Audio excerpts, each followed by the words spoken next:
Opa! Também na hora da mensagem. Nome é fácil. Governo do PT. Governo do PT.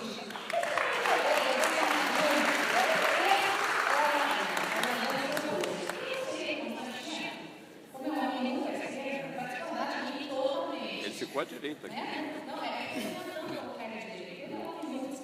Eu fiz questão de sentar à direita do Paulo Rabelo de Castro. Em primeiro lugar, boa tarde a todos. É sempre uma honra estar aqui. Agora um pouco mais longe, mas a gente sempre vem. E, em primeiro lugar, só queria falar que Onde é que você foi, Rodrigo? Eu estou morando na Flórida. Eu vou falar disso em um minuto. Se deu bem. Em um segundo eu falo. Não é mais passivo. É uma honra especial participar de um evento no qual o Salim Matar é um premiado, porque eu não estaria onde eu estou hoje defendendo a liberdade se não fosse. Então, obrigado. E só para esclarecer, quando eu estou morando na Flórida há coisa de 5 meses, surgiram alguns rumores que ficaram mais evidentes que isso aconteceu mesmo, então eu vou logo falar, eu sou agente da CIA, mas eu peço para que não saia daqui em hipótese alguma, o meu codinome adotado em operações ultra secretas é Coxinha, e eu estou aqui com a missão de disseminar o imperialismo yankee, capitalista maldito, pessoa da elite branca ocidental. Dito isso, vamos falar sério. Eu podia me colocar depois do Paulo Rabelo, o IFL sempre faz isso. Você não está nunca depois. Sempre faz. Mas vamos lá. Eu queria falar só uma fala introdutória, né? Eu já perdi 2 minutos falando besteira e elogiando. Não, faz parte, Rodrigo. Mas liberdade econômica, né? É o tema do painel. E só para trazer a mensagem, a gente é muito mal visto por aí, as pessoas nos atacam e tudo mais, mas porque a gente é só um mensageiro. É o termômetro que aponta a febre do doente, não adianta culpar o mensageiro. Eu lamento informá-los na tarde agradável de hoje que o Brasil é um país socialista. Nós temos 2 institutos, basicamente, que calculam o índice de liberdade econômica, o Heritage Foundation de um lado e o Fraser do Canadá do outro. Em ambos, o Brasil está lá depois da 100ª posição, né? 118ª posição, até a última vez que eu chequei, no Heritage Foundation. Ou seja, tem lá vários critérios que tentam mensurar esse grau de liberdade econômica, que é a facilidade de empreender, a proteção da propriedade privada e do lucro, a abertura comercial e tudo mais.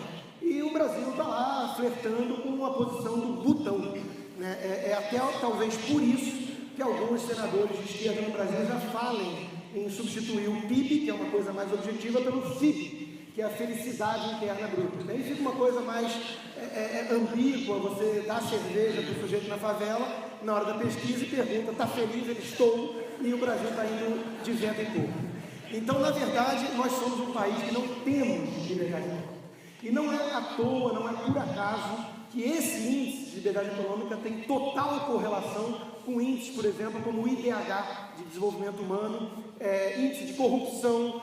Os países mais livres são mais prósperos, têm menos miséria e têm menos corrupção. E nada disso é por acaso. Há uma relação de causalidade aqui.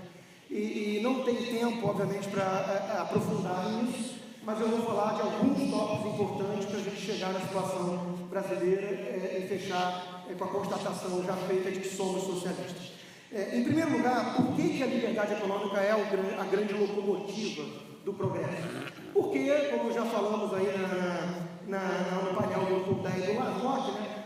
O Pondé tem receio com o termo natureza humana, eu também, mas entendemos que a natureza do ser humano é mais voltada para si próprio do que para pessoas distantes e desconhecidas, né? Atuamos em círculos concêntricos, onde primeiro vem a nossa família, nossos amigos, depois a vizinhança e depois os chineses distantes da gente. A liberdade econômica é o modelo, o formato de sociedade que melhor atende a essa natureza humana. Então, os liberais são aqueles que olham o mundo como ele é e tentam compreender o que permite essa criação de riqueza, lembrando sempre que a pobreza é o estado natural do homem. Nós somos e fomos pobres durante milênios, e o padrão hoje que a gente reclama dos mais pobres num país capitalista ocidental é o que um senhor feudal sonharia em ter em termos de conforto material há 200 anos atrás. Então, partindo dessa premissa, Quando você tem, por exemplo, a ideia de que o escrutínio do sócio, do dono do dinheiro, na aplicação daquele recurso, passa a ser fundamental para uma boa alocação dos recursos escassos. Outro detalhe importante que também a turma de lá da esquerda vive ignorando, capturado por aquela máxima de que o olho do dono engorda o boi, né? Aquilo que é de todos não é de ninguém. O Estado é um desenho no qual ele representa, teoricamente, o povo, a sociedade, qualquer coletivo desses. Na prática, são indivíduos que muitas vezes se apropriam desse instrumento para benefícios próprios, se a gente aceitar essa premissa de que não somos seres abnegados que acordamos diariamente pensando em como ajudar os chineses. Além disso, você tem a questão do mecanismo de incentivos para punição e premiação do mérito e do demérito. Ou seja, no funcionamento do mercado, da economia livre, com base na propriedade privada, aqueles que são mais eficientes em gerar valor para a sociedade, eles serão reconhecidos assim e remunerados de acordo. Em compensação, aqueles que são mais preguiçosos, vagabundos, petistas, eles vão ser punidos. Eles vão ser punidos pelos donos do capital, por aqueles que estão de olho em atender da melhor forma possível os seus consumidores, porque é o único mecanismo possível para sobreviver nesse ambiente. Então já temos aí também a questão do mecanismo de incentivos.